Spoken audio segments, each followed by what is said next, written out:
Hello there, hope you're well. Today I'm speaking about why vegans have a perception problem. Okay, so bear with me.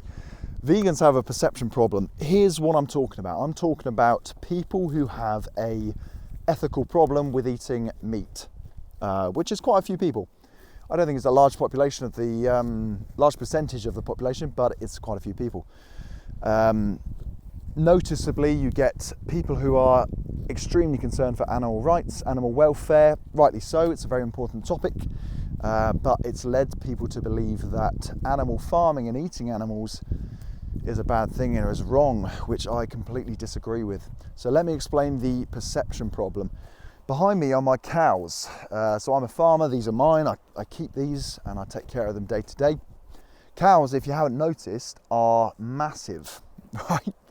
So they're huge. They're, they can weigh half a ton upwards. They can weigh a lot. They're very big. They're very eye-catching.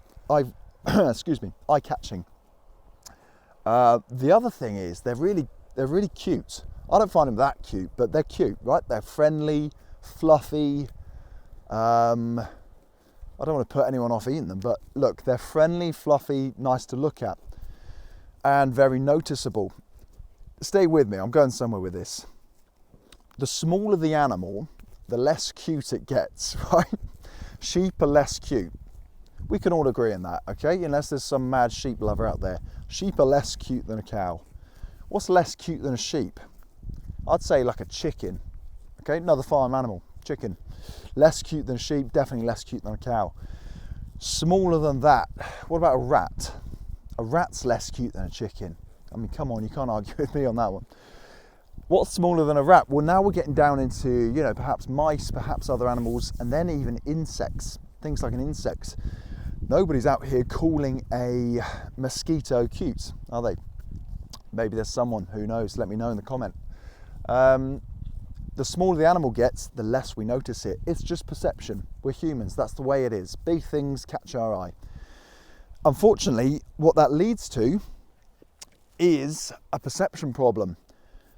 Let me get to the crux of this. When we grow fruits and vegetables as farmers, we kill a lot of insects and small animals. A lot.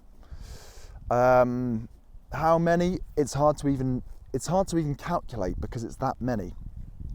i.e., when we go through harvesting a vegetable crop or something, or applying a certain chemical that's required to grow a certain fruit or something like that, we kill thousands, perhaps millions, I don't know, of insects. Many, many insects. Many, many lives. That's unfortunately just the way it is. I don't mean to put people off eating fruit, I'm just explaining the way it is. Where there is life, there is death. That's the way it is. Now, here's my point with the perception problem. We don't like the idea of killing one cow because it's big and it's fluffy, and we think it has more of a consciousness because it's bigger. Why do we assume that? Who's to say that a fly, an insect, isn't more as sentient, as conscious as a cow? We don't really know. We don't have the data. And also, we just don't care, do we? And that's fine. That's the way it is. But here's my argument. For one death from a cow, we can feed hundreds of people. Hundreds of people from one death. When I slaughter one of my cows, I don't do it personally, but when I take one of my cows to be butchered and harvested, I can feed hundreds of people with one death. Okay, that's crucial. If you care about this stuff, you might not care about it, that's fine. But if you care about this stuff, then you need to work this out. One death can feed hundreds of people.